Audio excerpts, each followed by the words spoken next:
Hello and welcome to Background Briefing, available 24/7 at backgroundbriefing.org. I'm Ian Masters, and today we'll examine a number of stories and issues in the news. We will begin with the former head of the FBI, James Comey, turning himself in today to face disgracefully bogus charges manufactured by a Craven crawling creep who was auditioning to become the next head of the Department of Pedophile Protection. For the mob boss, with an obsessive hatred of Comey and an insatiable lust for revenge, who wants a Consigliere, not an Attorney General. Joining us is Harry Litman, a former United States Attorney and Deputy Assistant Attorney General in the Justice Department, a professor of constitutional law and national security law at the University of California, San Diego, and the University of California, Los Angeles. He is the host of the Talking San Diego Speaker Series and the executive producer and host of the Talking Feds podcast, as well as author of the Talking Feds Substack. He's also a senior legal columnist at the New Republic, and his latest article at Talking Feds is Seashell Gate is Going Exactly Nowhere. Then we'll look into the Supreme Court's fulfillment of Chief Justice Roberts' long crusade to undo voting rights for minorities in order to give Republicans an undeserved advantage on a rigged electoral playing field. Joining us is Dr. Michael McDonald, a professor of political science at the University of Florida. He is a principal investigator on the Public Mapping Project, a project to encourage public participation in redistricting, and also is the director of the United States Election Project. His latest book is From Pandemic to Insurrection, Voting in the 2020 U.S. Presidential Election, and he does regular voting analysis of the 2026 election for the U.S. Election Project at michaelmcdonald.substack.com. Then finally, we'll assess the success of Defense Secretary Hegseth's testimony today before the House Armed Services Committee, where he asked for $1.5 trillion more for his war-fighting budget, at the same time insulting members, saying that the biggest adversary now is the defeatist words of congressional Democrats and some Republicans who criticize the conflict when it's only 2 months old. Joining us is Thomas Nichols, a professor emeritus of national security affairs at the United States Naval War College, who previously taught international relations and Soviet-Russian affairs at Dartmouth College and Georgetown University. He's the author of The Death of Expertise, The Campaign Against Established Knowledge and Why It Matters, and his latest book is Our Own Worst Enemy, The Assault from Within on Modern Democracy. And he's currently a staff writer at The Atlantic, where his latest article is We Cannot Harden the World Against Every Attacker. And before we begin with Trump having bombed 7 countries and started a war against Iran, while at home his ICE thugs terrorize and break up families, murdering American citizens in the process, the need to rid the country of the deeply unpopular Trump cacistocracy and his clown car cabinet could not be more urgent. But these crooks and criminals would do anything to stay in power, as their billionaire buddies buy up the mainstream media and the mob boss intimidates Republican politicians. Only people power can beat money power, and we need all hands on deck as we continue to do our part, delivering a daily public service, providing the facts and evidence to inform the majority of what they are up against and how to win back our country, our decency, and the respect of the community of nations. You can help save America's 250-year-old democracy by making a tax-deductible donation at backgroundbriefing.org/donate or at publictruthmedia.org, and thank you. And joining us now is Harry Litman, a former United States Attorney and Deputy Assistant Attorney General in the Justice Department, and his latest article at the Talking Feds Substack is Seashell Gate is Going Exactly Nowhere. Welcome to Background Briefing, Harry. Thanks, Litman. Ian. Thanks, Ian. Good to be here.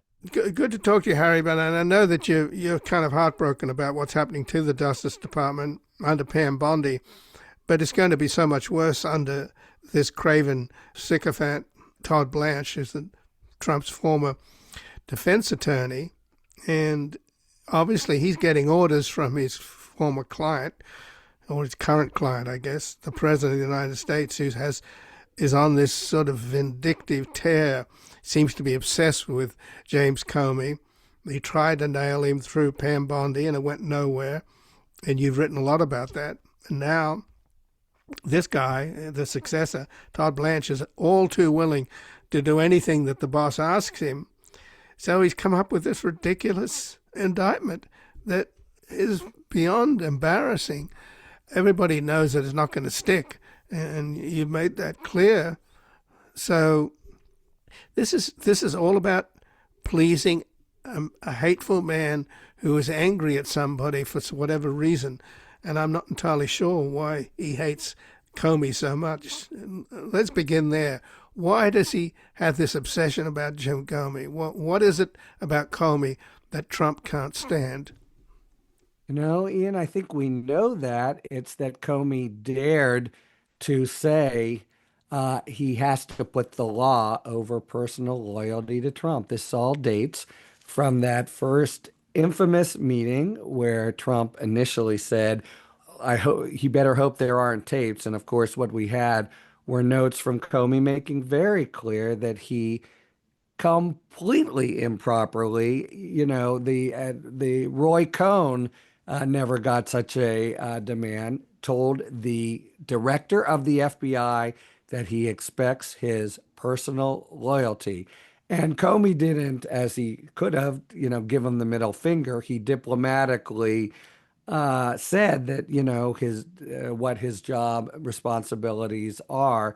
That was really it. Nor did he go out thereafter on the hustings and make a big thing. But when he was asked about it under oath, he told the truth. That's the whole Trump count against him, that he dared to say no to an improper demand for personal loyalty. And we have a long track record. Remember, it was March of 2017 when we first got wind of what a crazy bastard Trump was when he fired Comey summarily, when Comey was on the West Coast, and added the gratuitous kick in the groin that he couldn't take the FBI plane back to D.C. That really is the whole bill against him. And he's told the truth and made it clear when asked that, he thinks Trump hasn't given the full and fair account, and that his fidelity has to be to the law. You would think that's about as unexceptionable a point as you can make, but Trump just can't stand the no to his face about the loyalty that he holds paramount above anything the law specifies. So, in other words, the wannabe mafia boss tells his attorney general that I want you to be my consigliere. Yes. And the attorney general says, no, my job is to uphold the law, not to be your private attorney and protect you from the law. So, given that as the starting point, Todd Blanche has already made it unbelievably clear. He's so supine. He's saying to the mafia boss, I'm your consigliere. I'll do anything. What do you want me to do, boss? It's 100% true.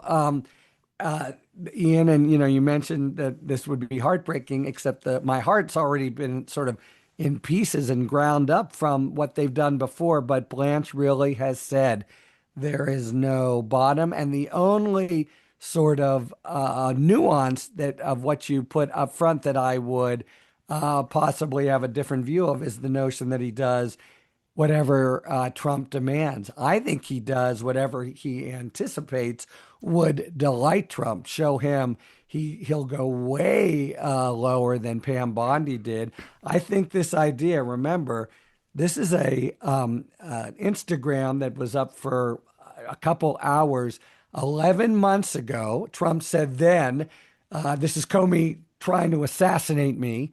Nothing's happened since. And the indictment, notwithstanding the,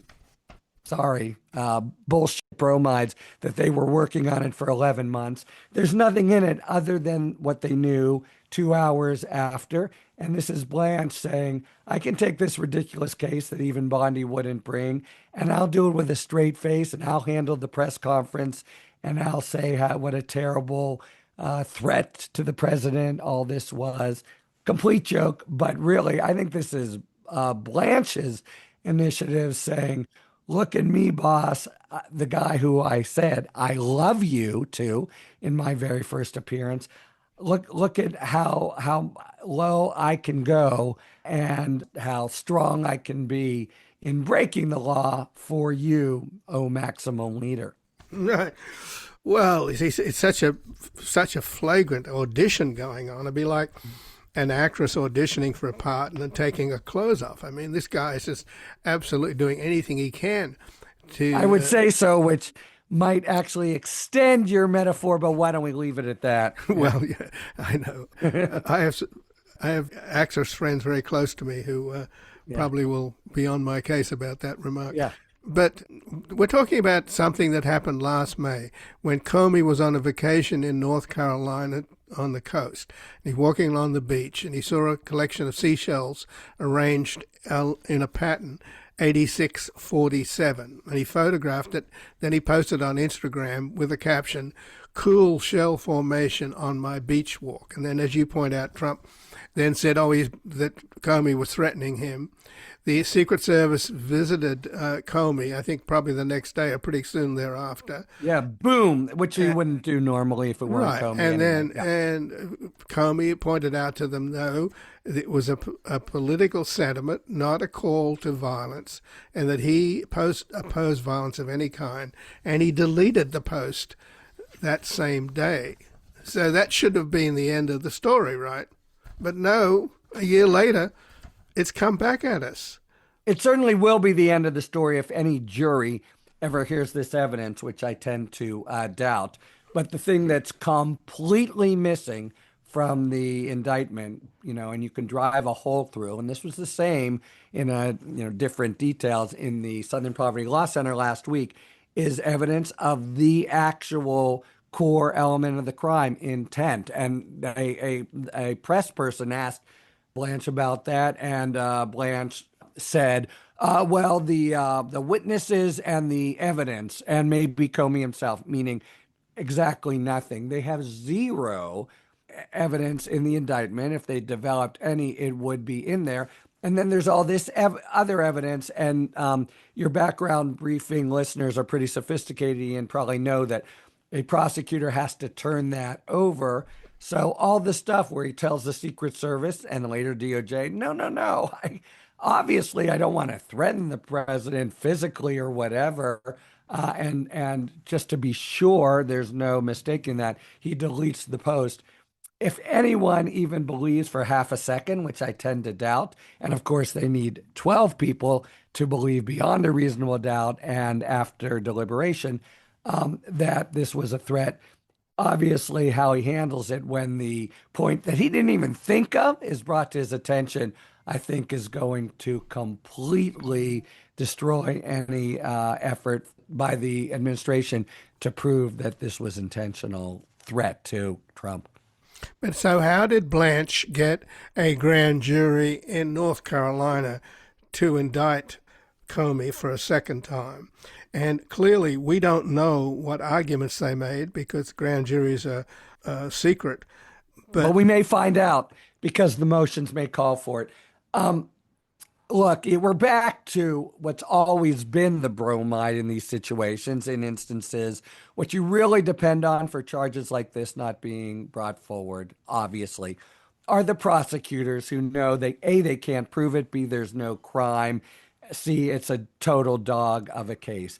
And, it's true, notwithstanding that a few grand juries have rebuffed the administration. That itself was remarkable in my entire career, Ian, as a supervisor and line attorney. I've only had one case, not my own, where a grand jury has ever done that. We really do come back to the old saw.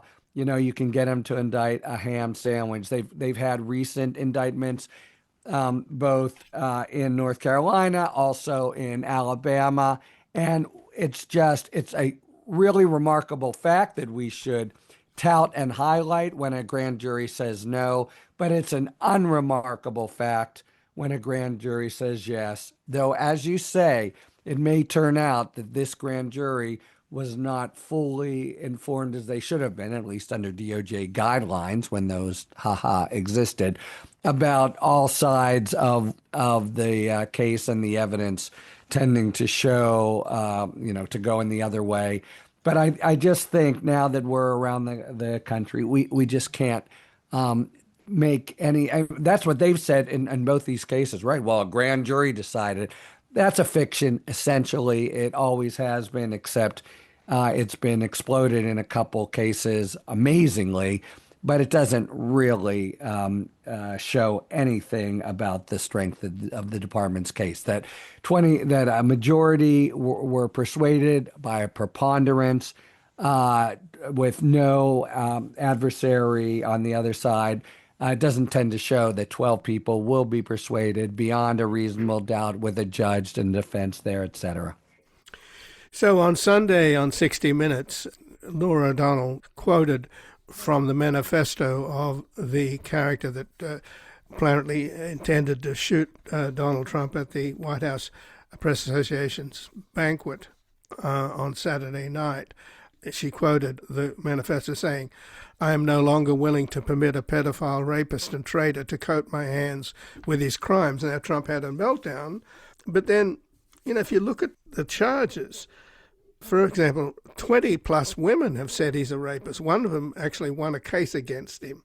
The entire Justice Department, under Pam Bondi and now under Todd Blanche, are protecting pedophiles. That seems to be their priority.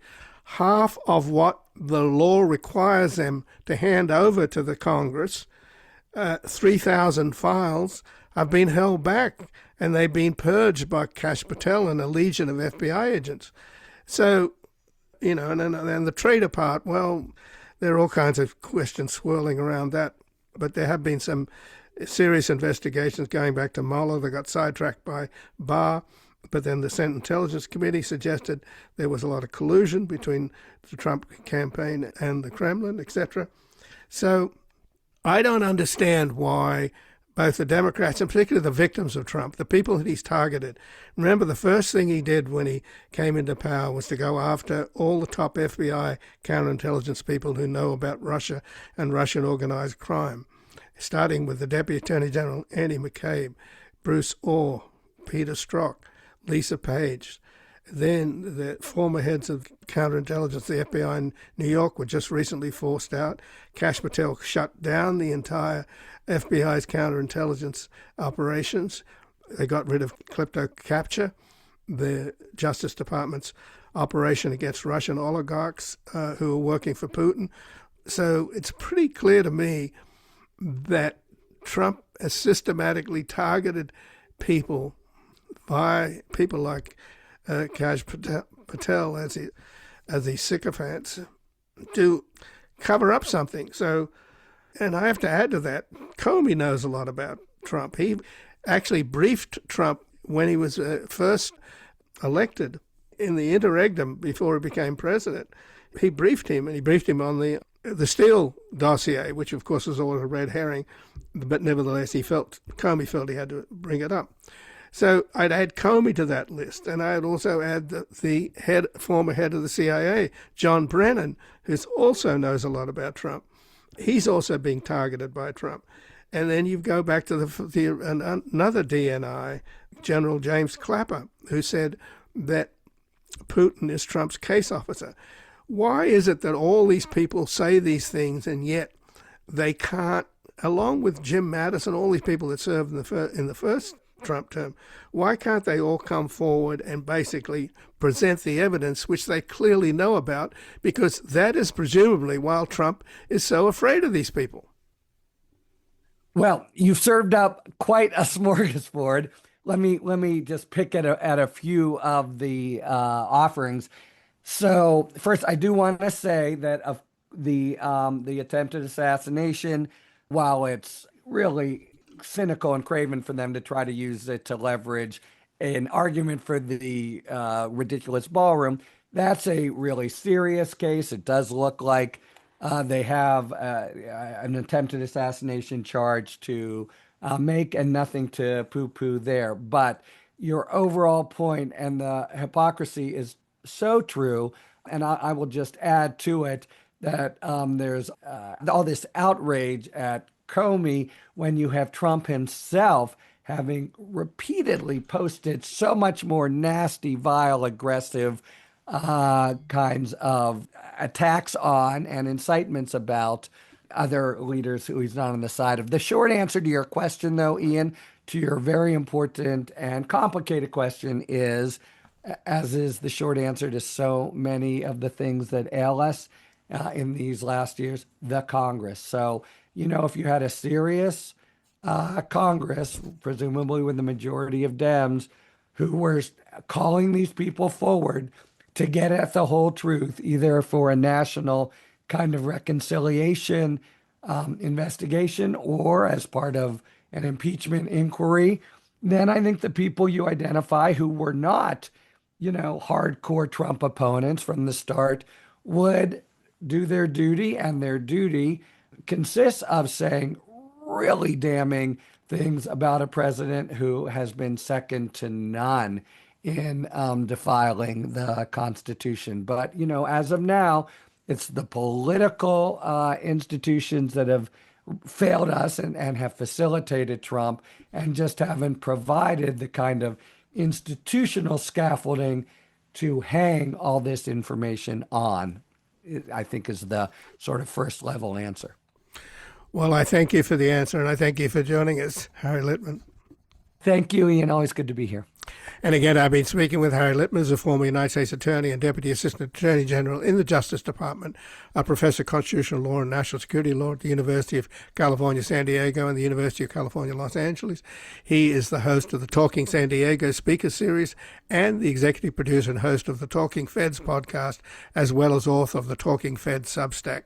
He's also a senior legal columnist at the New Republic, and his latest article at the Talking Feds is Seashell Gate is Going Exactly Nowhere. We're going to take a brief station break, back looking into the Supreme Court's fulfillment of Chief Justice John Roberts' long crusade to undo voting rights for minorities in order to give Republicans an undeserved advantage on a rigged electoral playing field. But where are the clowns? Send in the clowns. Just when I stopped opening doors, finally finding the one that I wanted was yours, making my entrance again with my usual. Welcome back. I'm Ian Masters, and this is Background Briefing, available 24/7 at backgroundbriefing.org. And joining us now, Dr. Michael McDonald, a professor of political science at the University of Florida. He is a principal investigator on the Public Mapping Project, a project to encourage public participation in redistricting, and also is the director of the United States Election Project. His latest book is From Pandemic to Insurrection, Voting in the 2020 U.S. Presidential Election. And he does regular voting analysis of the 2026 elections for the U.S. Election Project at michaelmcdonald.substack.com. Welcome to Background Briefing, Dr. Michael McDonald. Oh, thanks for all of that introduction. Well, thanks for joining us, Michael. And today, the Supreme Court issued a ruling in a 6-3 ruling, essentially killing off the remaining protections of the Voting Rights Act in a majority opinion by Justice Samuel Alito in Louisiana versus Calais. The court has narrowed Section 2 of the Voting Rights Act to the point of making it sort of meaningless and making it all but impossible to prove that a gerrymandered map violates the rights of voters of color. So a lot of the analysis I'm reading about this ruling says that, this is the culmination of an obsession that Chief Justice John Roberts has had since he was a lawyer working in the Reagan administration, trying to get rid of the Voting Rights Act. So could it be that simple? And if that is the case, what is the problem that the majority has with the Voting Rights Act? Why do they consider it bad law to the point it has to be eviscerated? Yeah, well, John Roberts' history on this goes back to a 1980 decision called Mobile versus Bolden, where the Supreme Court had ruled regarding the Voting Rights Act and Section 2 that plaintiffs would have to show discriminatory intent in order to have a successful Section 2 claim. Essentially, that's where we're at again in this decision out of Louisiana, the Calais decision. We have reverted now again to that 1980 Mobile versus Bolden decision. And when Congress did not like that decision from the Supreme Court. So at the time, Congress said, okay, well, we're going to revise the Voting Rights Act, and they reauthorized it in 1982. And they specifically addressed the discriminatory intent standard that the Supreme Court had raised in this earlier decision. And Justice Roberts, who was then working for the Department of Justice or in the White House, had written some briefs to support the Mobile versus Bolden decision and tried to lobby Congress to not do what they did in 1982, which was they reauthorized the Voting Rights Act and they said, no, we don't want to have an intent standard.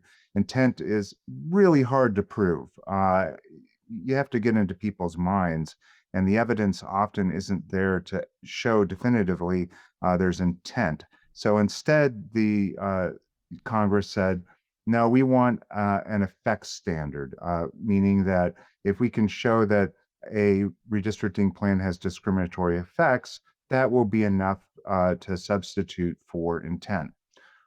So now we fast forward to where we are today, and the Supreme Court has again instituted this intent standard, but they've done it with a twist. They basically made it impossible for Congress to come back and say, well, we really like the effect standard, because the Supreme Court has said, not only is it that you're going to have to prove intent, you're going to have to disentangle the effect of race from party. And as long as a state or locality is gerrymandering for partisan purposes, this goes back to this Rucho decision a few years ago where the Supreme Court said, sorry, we can't do anything about partisan gerrymandering.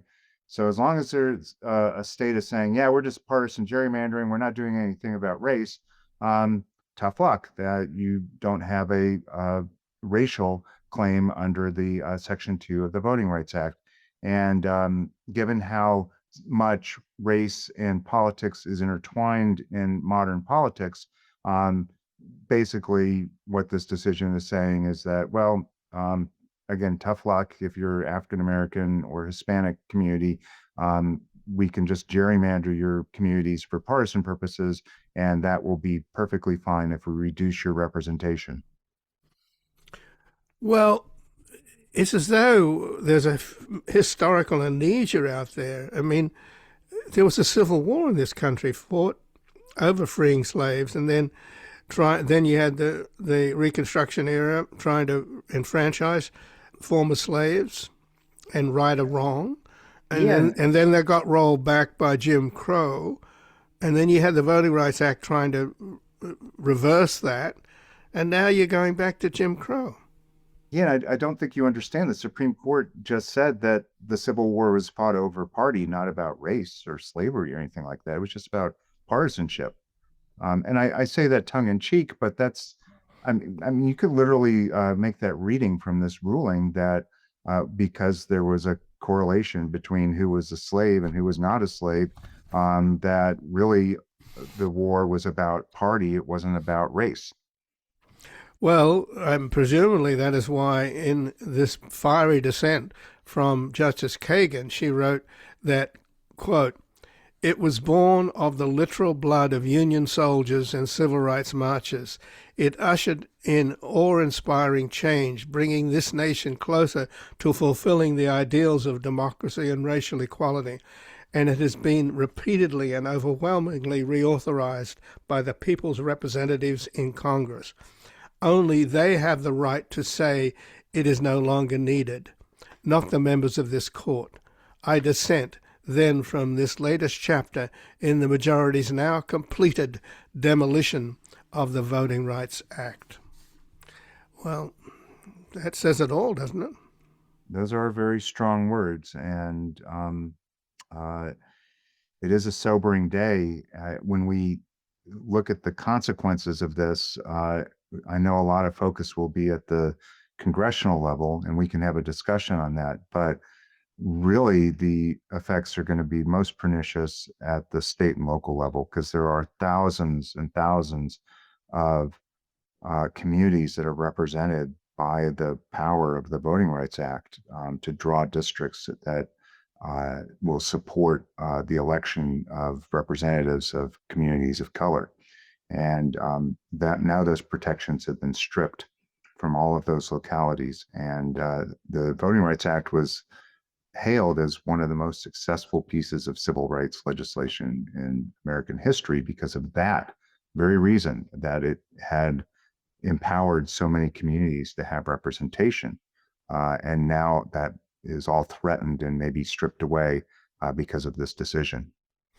So let's talk about the real world consequences, given that so much of what we're hearing now in the media from pollsters is that Donald Trump has really dragged down the Republican Party to the point where House and Senate leaders on the Republican side are in a state of panic, figuring that there's no chance that they can hold on to the House and they may well lose the Senate. Then in steps the Supreme Court with this ruling, which could mean that all of the minority representatives in the South basically will lose their seats. And this is about at least 15 seats we're talking about. Is that where we're heading?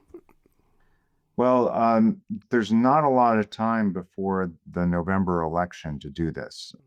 Right now, and by the time this airs, we'll know whether or not Florida has adopted a new congressional redistricting plan. That plan does effectively take advantage of this decision. It anticipated it miraculously on the day that it was handed down by dismantling one Hispanic, and it's a Puerto Rican district that's in the central part of Florida. So it's a very heavily Democratic district. That district is dismantled in this redistricting plan. So it would have been protected under Section 2 of the Voting Rights Act. Now it most likely is not.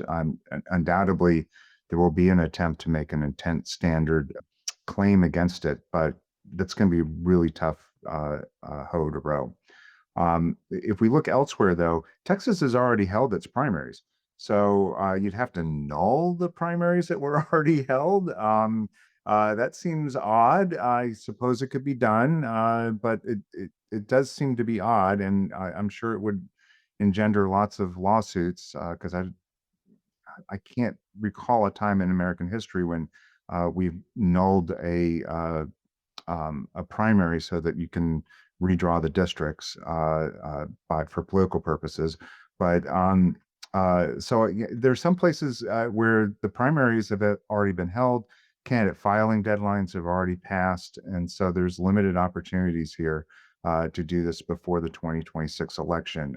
And so it may be, and I don't really know the depth of like what the laws are in all the states where there's a potential, but most likely you have to call the special session. You got everything logistics behind all that. Probably we're not going to see another state besides Florida do redistricting before 2026. That doesn't mean you can't do it after 2026. And there's the interesting thing that happens next, which is that suddenly those gubernatorial elections in Texas and Georgia really loom to be much more important for political power of minority communities within those states. If you have a Democratic governor and the polling is, that because things are so bad for the Republicans right now nationally, and with Trump's approval being so low, it's possible the Democrats could feasibly win the gubernatorial elections in those two states, and then they can veto a map that would come from the legislature. There's also a chance, like in Texas, that the state house could go to the Democrats as well. So, I mean, things could even be more complicated there. Those two are important states because the Republicans could gain 2 districts in both those states. So then you'd be looking elsewhere for these gains, which you could certainly do. Alabama, you could get 2 more. And we'd have to just see, like in these other states, what is the strategy behind this, and what's the politics? Because even here in Florida, as the districts are being contemplated being redrawn, we just had one of our members, Republican members, retire because he was so upset about what happened, I guess, from the redistricting. He said he didn't want it to happen. So it's not entirely obvious that there would be support even within a party, the Republican Party, for an appetite to do redistricting within some of these states. Cramming Democrats into these safe districts is an effective partisan gerrymandering strategy, and it makes other districts safe. So there's actually partisan gerrymandering reasons why you in a southern state might want to have some of these districts. Certainly Florida did that, by the way. In the south part of Florida, there are two heavily Democratic African-American districts. And even in this plan, those weren't dismantled. And so why was that? Well, concentrating Democrats into these enclaves within South Florida means that you potentially could pick up some Republican seats in the surrounding communities. Well, it feels, though, as though the public are poised to vote the Republicans out.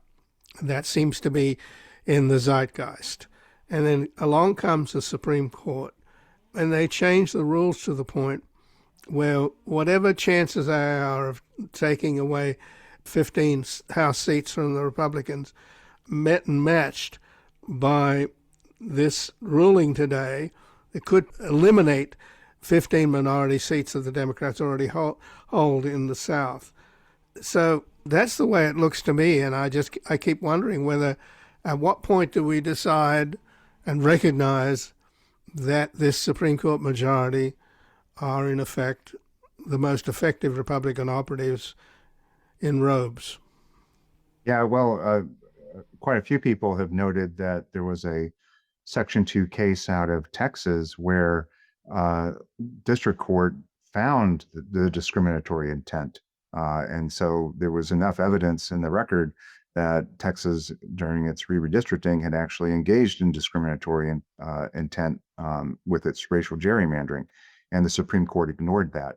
So already we can see the double standard that the Supreme Court is applying to Texas, and this standard that they've fabricated that the Congress had already dismissed back in 1982.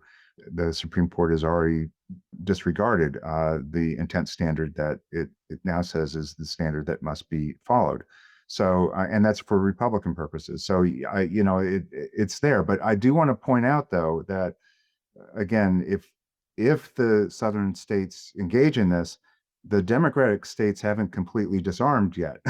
So there potentially you could look at the Democratic states, if they did a wave of redistricting to counter what's going on, could happen in the South. They could pick up 18 seats potentially if they ran the board everywhere they could possibly do it to the maximum. And so, again, like this is, you can do it. The Republicans and Trump thought that the Democrats would sit by on their hands and let the Republicans do gerrymandering in all the places that they could do it, and they didn't do it.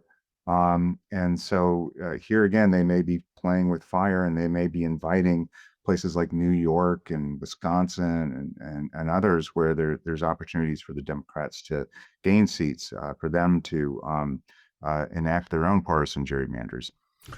Right.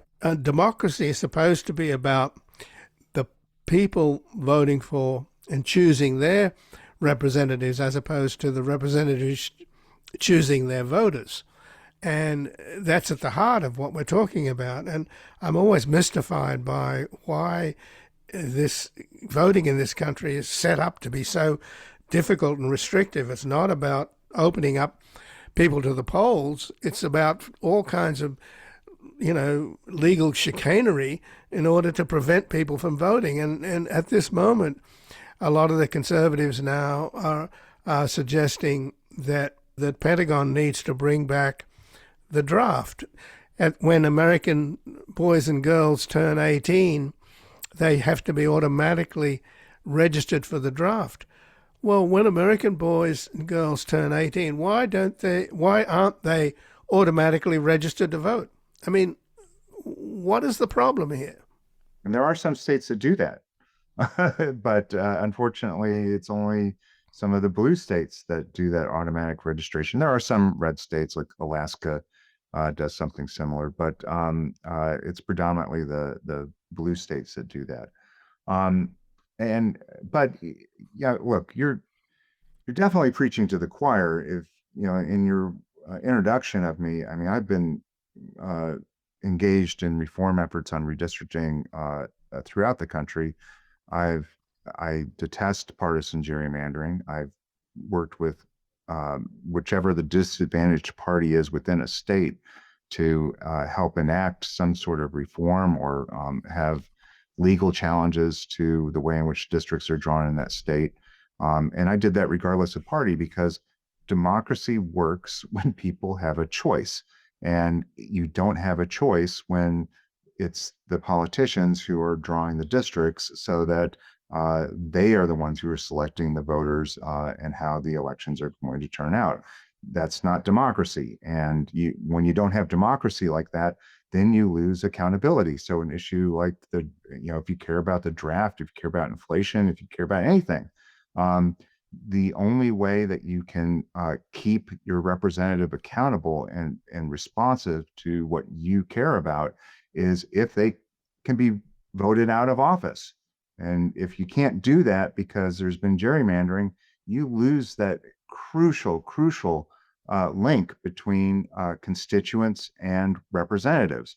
And then you don't have democracy anymore. So everything that's going on is just a gut punch to me. We're seeing representation stripped away from communities of color, but we're seeing representation stripped away from everybody. And honestly, that people ought to get really mad about it. But unfortunately, redistricting is much more process, and people don't connect the lines to the policy outcomes that happen. And so maybe it will change. Maybe everything that's happening now, people will understand the policy implications and the accountability implications for what's happening. But unfortunately, as an issue, this doesn't resonate well when it comes to November. And that's just the sad state of affairs that we're in. I wish we weren't here. I wish we had a national ban on partisan gerrymandering. Congress has Article 1, Section 4 power to do that, to pass that law. The Democrats have unanimously voted for that, and the Republicans have unanimously opposed it. Again, maybe if the Democrats lower the boom with more partisan gerrymandering than what the Republicans can do, maybe they will finally come around and realize that it's in their best interest as well to have maps that are fair rather than gerrymandered. Well, Michael McDonald, I thank you very much for joining us here today. Yep. Sadly to be with you. Well, I get it. And again, I've been speaking with Dr. Michael McDonald, who's a professor of political science at the University of Florida. He is a principal investigator on the Public Mapping Project, a project to encourage public participation in redistricting, and also is the director of the United States Election Project. And his latest book is From Pandemic to Insurrection, Voting in the 2020 U.S. Presidential Election. And he does regular voting analysis of the 2026 elections for the U.S. Election Project at michaelmcdonald.substack.com. We're going to take a brief station break. We're back with an assessment of the success of Defense Secretary Hegseth's testimony today before the House Armed Services Committee, where he asked for $1.5 trillion more for his warfighting budget, at the same time insulting members, saying that the biggest adversary now is the defeatist words of congressional Democrats and some Republicans.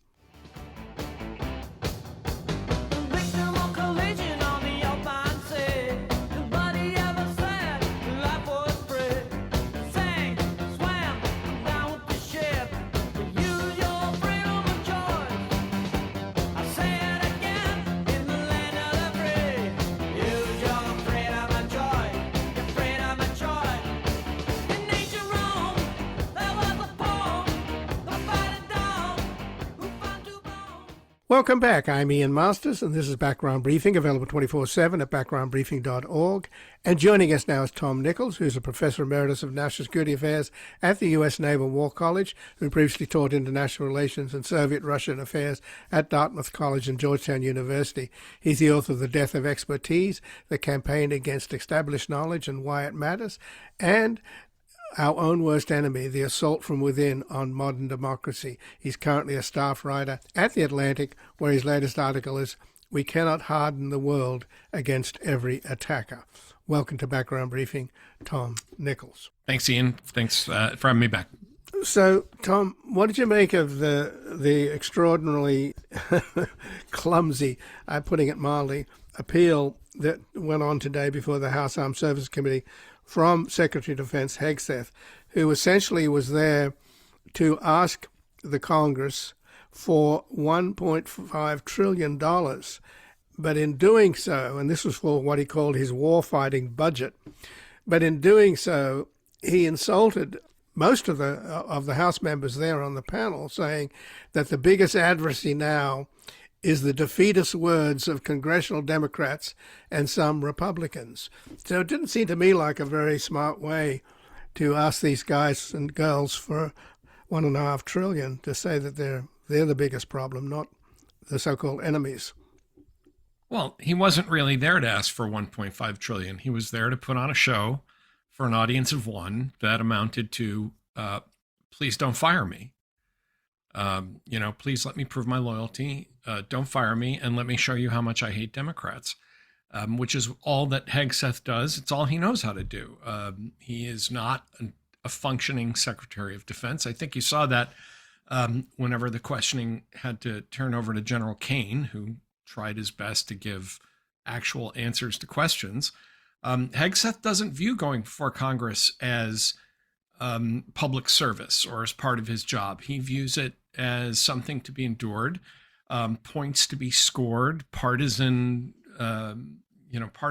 advantage to be gained. So, I mean, I watched the whole thing.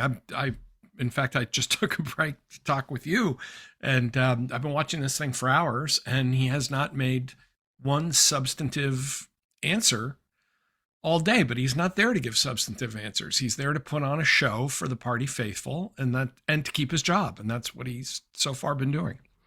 So this is the same then as Todd Blanche, the Attorney General. These guys spend all their time auditioning for the president. You know, in the case of the Attorney General, he's dug up this seashell case against Comey, who surrendered today just to please the boss. That's it. Remember, we live in a free country. We live in a democracy, but the people who work for Trump live in an authoritarian bubble ruled by the caprice and the stray neurons firing inside the brain of one man. This is not a functioning government so much as it is, a caudillo or a would-be authoritarian leader making all of his people jump around like dancing bears. That's what they're all doing. And they're all taking the lesson of the people before them. If you don't move fast enough to keep the boss happy, you end up like Pam Bondi. If you do embarrassing stuff and you don't please the boss fast enough, you end up like Kristi Noem. And you're right. I mean, Todd Blanche, he knows this case against Comey is a dog. He knows that he's probably violating his ethical responsibilities as a lawyer, but he wants the job because in the end, once you've joined this administration, you've got nowhere else to go. And at the very least, you can say, well, I was the Attorney General of the United States for a while. Well, we pay the price, though, don't we, for this dysfunction? I mean, of course. There's no Mattis or General Kelly tell Trump that he's wrong. And that's Kane can't that's do by that, design. Right. Yeah, that's by design, Ian. I mean, there's no Mattis or Kelly, or any other adults around him because the president learned from his first term. Don't have grown-ups around you. Don't have people who don't need you. Because that's the other thing about all of these people, that when you look at people like Blanche and Hegseth and Noem and Bondi and the rest of them, you know, I've often said that Donald Trump is the patron saint of the third string. You know, you don't want somebody like Jim Mattis who can say, listen, I don't need this job. You know, I'm a decorated veteran and, you know, author and a person of some heft and gravitas in my own right. You want people who wouldn't be anything without you. And that's what he has now. And that's why all these people are saying whatever you want. They don't see themselves as, when you brought up that, you know, we pay the price. These are not people who see themselves as public servants. These are crabs in a bucket, trying to drag each other down as they try to climb up.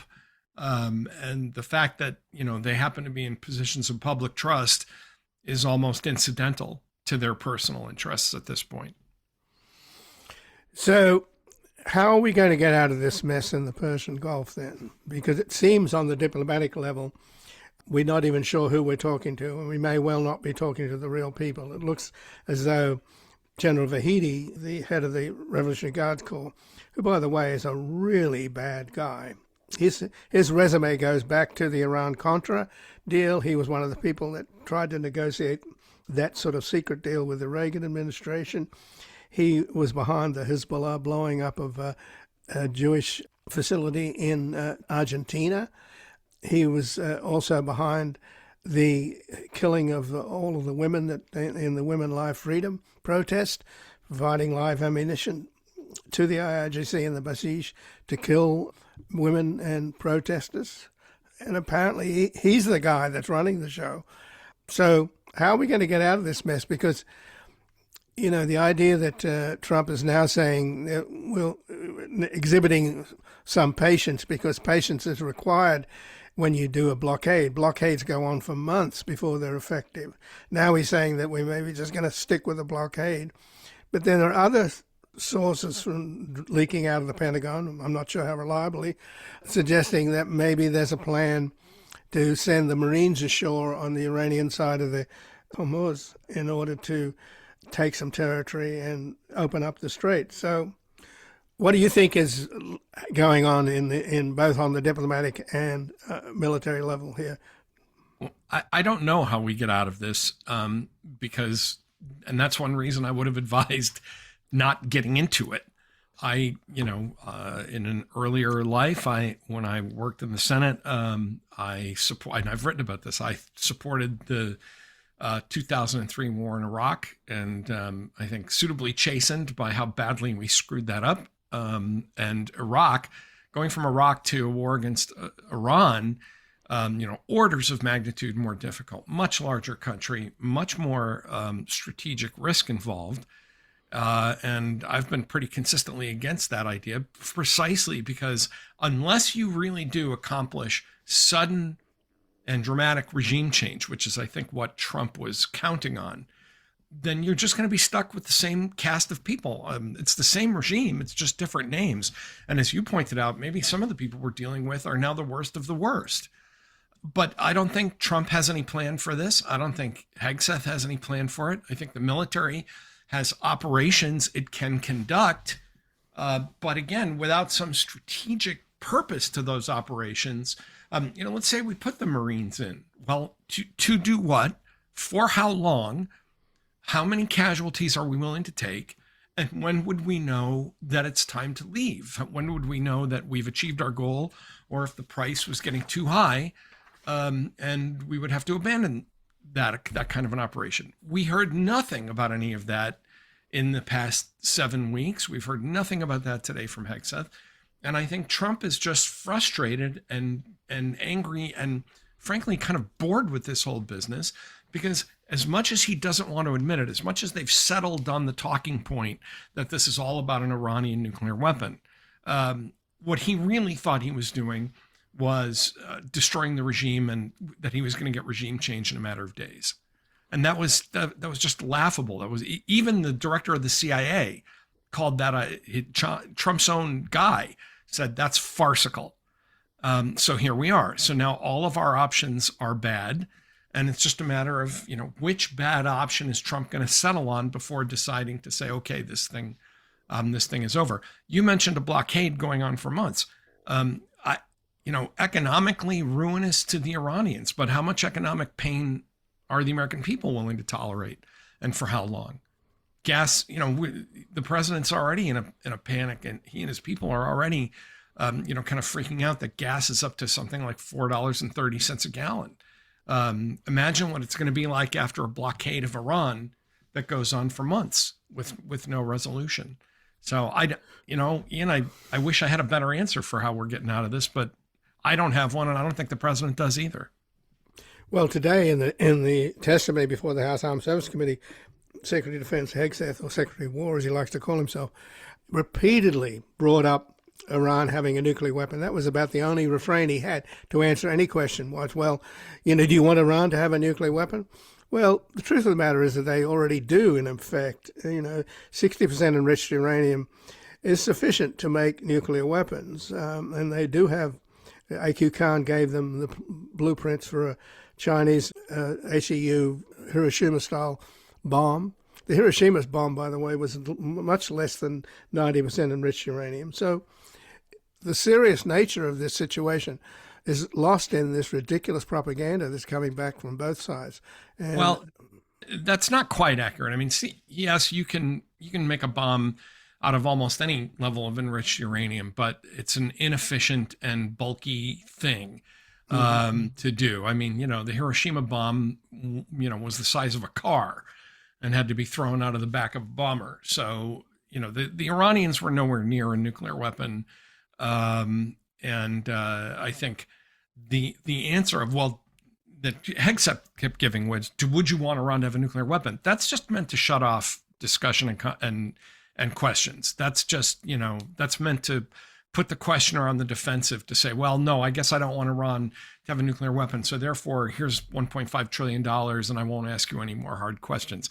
Even during the Cold War, when we had thousands of Soviet nuclear weapons pointed at us, secretaries of defense nonetheless went to Congress and said, here's our strategy. Here's what we need. Here's what the enemy can do. Here's the situation we're in. They didn't just say, they didn't answer questions by saying, well, Congressman, do you want Brezhnev to attack us tomorrow? That's just a stupid answer that's meant to try to get people like Hegseth out of the hot seat. So, I mean, nobody wants Iran to have a nuclear weapon, and I think we had a lot of options for dealing with that. But the other thing that kept coming up was, well, if you didn't want Iran to have a nuclear weapon, what was Operation Midnight Hammer about last June? We thought you solved this problem, and Hegseth's default to that was, well, they still have the intention. Well, again, the only thing that solves intention is regime change, and you're not going to get regime change. So we're back to that basic problem.